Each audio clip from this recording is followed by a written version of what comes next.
டீச்சருங்க, அப்புறம் தான் இந்த கலெக்டர்லான்னு. கலெக்டர் பாத்தீங்கன்னா டீச்சரா மாறி ஸ்கூல் ஸ்டூடெண்ட்ஸுக்கு பாடம் நடத்தி இருக்காரு.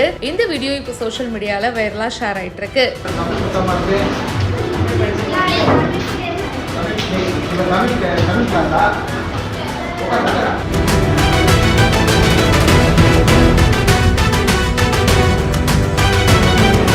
பாண்டிச்சேரியில காரைக்கால்ல அரசு பள்ளியில மாணவர்களுக்கு பாடம் நடத்தி ஆசிரியராகவே மாறி இருக்காரு காரைக்கால் மாவட்ட ஆட்சியர் மணிகண்டன் அவர்கள். காரைக்கால்ல கடந்த வருஷம் அரசு பள்ளிகள்ல 10th and 12th வகுப்பு தேர்ச்சி விகிதம் ரொம்பவே பின்தங்கிய நிலையில இருந்தது. இதனால அரசு பள்ளிகள்ல மாணவர்கள் சேர்க்கை விகிதமும் ரொம்பவே கம்மியா தான் இருந்துச்சு. இந்நிலையில அரசு பள்ளியில பல்வேறு குறைபாடுகள் இருக்கிறதா மாவட்ட ஆட்சியர் மணிகண்டனுக்கு பொதுமக்கள் கிட்ட இருந்து புகார்கள் வந்துச்சு. அண்ட் அப்படி இருக்கும்போது கலெக்டர் என்ன பண்ணிருக்காருன்னு பாத்தீங்கன்னா காரைக்கால் மேடு அரசு மேல்நிலை பள்ளிக்கு போயிட்டு மாணவ மாணவிகளுக்கு கணக்கு பாடம் நடத்தி அசத்தி இருக்காரு. மாணவர்களுக்கு புரியும் வகையில பாடம் நடத்தி இருக்காரு. அது மட்டும் இல்லாம மாணவர்கள் கிட்ட ரொம்ப ஃப்ரெண்ட்லியாவும் இருந்திருக்காரு. அவங்க கிட்ட நல்லா பேசி பாடத்தை புரிஞ்சுக்கிறதுக்கு ரொம்பவே ஹெல்ப் பண்ணிருக்காரு.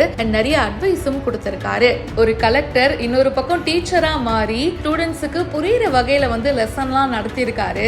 இந்த சம்பவம் மாணவர்கள் மத்தியில வரவேற்பை பெற்றிருக்கு. இதை பத்தி உங்களுடைய கருத்துக்களை ஷேர் பண்ணுங்க. பிஹைண்ட் ரூட்ஸ்க்கு இப்பவே ஃபாலோ பண்ணுங்க.